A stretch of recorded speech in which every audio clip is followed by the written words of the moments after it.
After Star Wars Battlefront 2's paid loot box controversy, EA has expressed time and again some variation of how they have allegedly learned from their mistakes and would do better moving forward. But nothing makes it more clear that this is the same old EA than FIFA, which continues to sell loot boxes in the form of card packs. This honestly should come as no surprise. FIFA and its Ultimate Team mode are EA's true golden geese, its true flagship product. So it stands to reason that FIFA is one game the notorious publisher won't compromise on when it comes to the implementation of glorified gambling. That's where a huge portion of their annual revenue comes from after all. We are talking about $1 billion a year franchise for the company. Now, one country that's been uncompromising in cracking down on games disguised as casinos is Belgium. You may recall that back in April 25th, 2018, Minister of Justice Koen Geens released a statement in which he declared loot boxes to constitute gambling and in turn illegal under Belgian law. Specific titles highlighted in this statement included Star Wars Battlefront 2, Overwatch, FIFA 18, and Counter-Strike Global Offensive. Now, when it comes to games that have been pursued by Belgium's Gaming Commission, almost every publisher eventually bent the knee. Valve removed players' ability to open crates in Counter-Strike and had to overhaul how loot boxes work in Dota 2 in both Belgium and Netherlands. Blizzard had no choice but to remove players' ability to purchase loot boxes for Overwatch in the country. Even 2K eventually got a notice from the Belgian Gaming Commission, forcing them to disable players' ability to purchase packs with premium currency in that country. But one company that refused to comply with Belgium's gambling laws was, not too shockingly, Electronic Arts. So desperate was the publisher to maintain loot boxes in FIFA that they decided to risk breaking the law, doing legal battle, and potentially facing prosecution. This was back in October 2018, so over 3 months ago as of the publishing of this video. We haven't heard much about what's happened with that since, but yesterday, on January 29th, 2019, EA has confirmed they have finally caved. The following information comes from an official statement that EA posted on their official website regarding recent changes made to FIFA for Belgian players, which reads as follows. After further discussions with the Belgian authorities, we have decided to stop offering FIFA points for sale in Belgium. Discussion, they call it. I think what they really mean to say is that EA was forced to follow the law if they didn't want to face legal consequences and ramifications. We are working to make these changes effective in our FIFA console and PC games by January 31st, 2019. This means that players in Belgium will not be able to purchase points to obtain FIFA Ultimate Team packs. Players still can access Ultimate Team and play with their existing players. All content in the game can be earned through gameplay, as has always been the case, and players can continue to use coins and the in-game transfer market.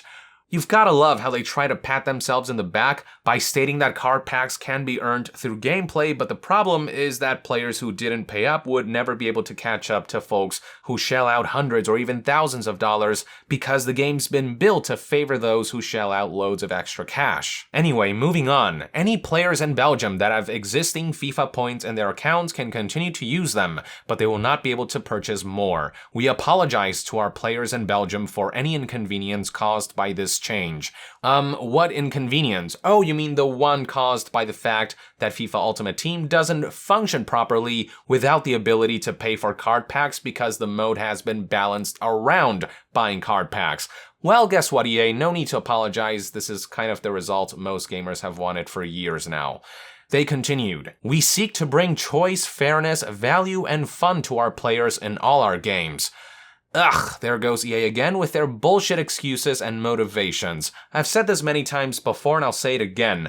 Players didn't choose to have their game's progression and reward systems marred by psychologically manipulative loot boxes. That was the publisher's choice. There is nothing fair about players being able to pay their way to obtaining the game's best and most coveted items, while the rest are left to bite the dust and take the unreasonably long path. There is nothing about slot machine-like systems with unreasonable odds of obtaining desired items being implemented into $60 games that offers value. I'll remind you once again that for FIFA 19, the most coveted items have a less than 1% chance of appearing. What about that is fair or offers value?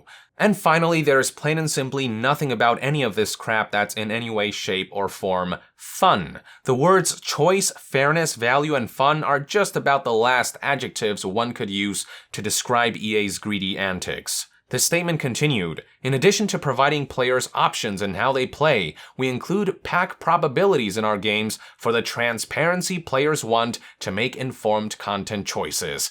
Yeah, saying something has a less than 1% chance is not at all transparent when such a vague description could mean anything. We could be talking about a 1 in 100 chance or a 1 in 10,000 chance. Who freaking knows with the lack of specificity here? EA's statement concluded with this: "While we're taking action, we do not agree with Belgian authorities' interpretation of the law, and we will continue to seek more clarity on the matter as we go forward. The impact of this change to FIFA Ultimate Team in Belgium is not material to our financial performance." So you know how game companies keep trying to convince us that microtransactions are absolutely necessary to implement because games are too expensive to make, allegedly? Well, guess what? Turns out the exclusion of microtransactions in FIFA won't have a major effect on EA's finances after all. It says right here that the impact of this change to FIFA Ultimate Team in Belgium is not material to their financial performance.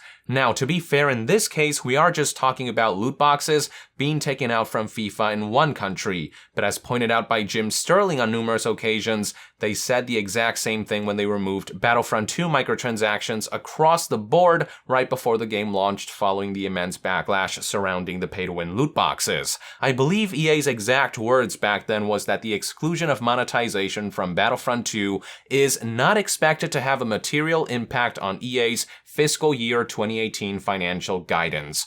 If that is indeed the case, if the absence of microtransactions didn't really make a major dent to EA's finances, then it stands to reason that games costing too much to make is a bullshit excuse. And oh, look at that, EA doesn't agree with Belgian authorities' interpretation of the law, because the possibility that the law applies to them like it does to everyone else is far too baffling of a concept for them to seemingly grasp. Because God forbid the company has to obey rules. EA isn't the only one who has expressed the sentiment that they don't agree with a country's interpretation of the law, or who's made their disdain towards having to deal with oversight known, which further highlights an inherent problem with the gaming industry. Game companies think that they're somehow special, that they shouldn't be upheld to the same standards and norms as everyone else, that they should face no consequences for their egregious schemes, when they're scrutinized for the very simple fact that loot boxes are indeed gambling because they work exactly like gambling and exploit the same psychological tics as gambling. They'll blame the interpretation of the law rather than take responsibility for their own actions. But hey, if the gaming industry won't bother self-regulating business practices that consumers have been adamantly against since the very beginning, they should anticipate that the government will eventually come knocking. It's not just Belgium that's working towards taking more active measures against gambling-like systems masqueraded as video games either. The USA's Federal Trade Commission recently held a forum in which it was concluded that an investigation would be conducted about the adverse effects loot boxes can have on players, especially after a BBC article reported a link between loot boxes and a rise in child gamblers, which has quadrupled in recent years. Furthermore, while the UK had previously deemed that loot boxes do not fit the country's legal definition of gambling, it has also recently taken active measures to ask consumers about their thoughts on games and their ties to gambling and addiction. And with enough feedback, it's certainly not impossible for the country to change its outlook on loot boxes and extrapolate on existing laws to take them into consideration. And these are just a few examples. Month by month, this snowball that started with the Star Wars Battlefront 2 controversy continues to roll and grow. Government intervention continues to encroach, and loot boxes are becoming more of a liability for game companies in terms of legality and optics. Countries seem to be more intent than ever before to rally against the rampant implementation of loot boxes in video games. Gamers generally don't seem to mind this intervention given the gaming industry refuses to regulate itself, and now with EA's latest surrender against Belgium, there is no telling how other countries will be inspired to take similar measures. I know there are people out there who are apprehensive about government intervention, and yeah, in an ideal world, organizations like the ESA and the ESRB would be taking active measures to keep rampant game companies in check, but they've instead become active participants of their shenanigans. Lobbied by major game companies, these organizations are happy to remain complacent by insisting loot boxes aren't gambling, or by doing next to nothing to tackle exploitative practices. So long as this continues to be the case, I for one will be in full support of companies like EA being taken down a couple notches and being reminded that the walls will continue to close in so long as they continue to rely on underhanded schemes to fill their pockets. These are one man's perspective on the situation anyway. I'd love to hear what your take is on EA finally caving in to Belgium's gambling laws in the comments below. With that, I would like to end this news update. Thank you for tuning in. To be further updated on all things gaming news, reviews, and discussions, stay tuned right here on Young Yeah. I'll see you guys next time. Young out.